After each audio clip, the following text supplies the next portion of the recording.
حضور نبی کریم رؤوف الرحیم صلی اللہ تعالی علیہ وآلہ وسلم نے فرمایا کہ 5 بندوں پر اللہ تبارک و تعالی غضبناک ہوتا ہے۔ وہ 5 عمل کون سے ہیں؟ آئیے سماعت فرمائیے۔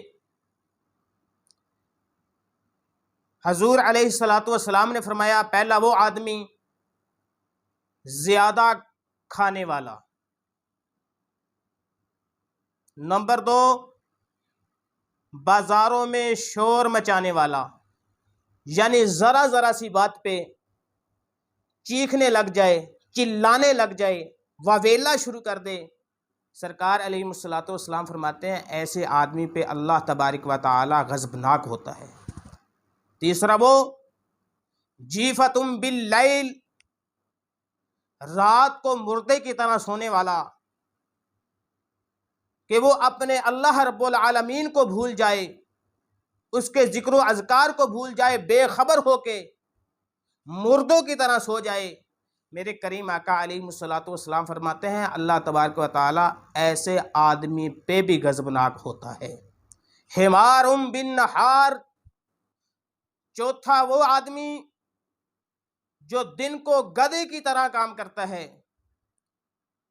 اور نماز کے معاملے، دین کے معاملے میں کوئی خبر نہیں، صرف کام کی لگن میں لگا رہتا ہے۔ میرے کریم آقا علیہ الصلوۃ والسلام فرماتے ہیں حمار بالنہار، دن کو گدھے کی طرح کام میں جتا رہنے والا آدمی بھی اللہ رب العالمین کے غضب کا شکار بنتا ہے۔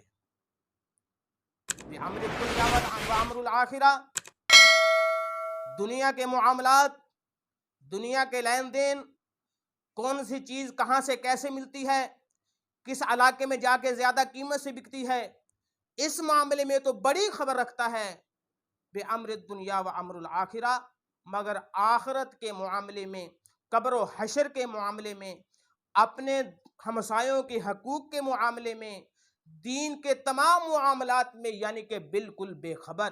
دنیا کے معاملات اچھی طرح جانیں، دین کے معاملات میں بالکل بے خبر ہو، کسی چیز کا علم نہ ہو۔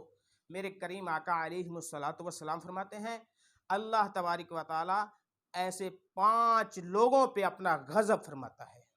تو عزیزان گرامی، اللہ کے غضب سے ہمیں محفوظ رہنا چاہیے اور ہمیں ہر وقت اس کی خوشنویدی حاصل کرنے کا کوئی نہ کوئی ذریعہ اختیار کرنا چاہیے۔ اللہ رب العزت اپنے پیارے حبیب صلی اللہ تعالی علیہ وآلہ وسلم کا صدقہ خالق کائنات اپنے غضب سے ہمیں محفوظ فرمائے، آمین بجاہ النبی الامین۔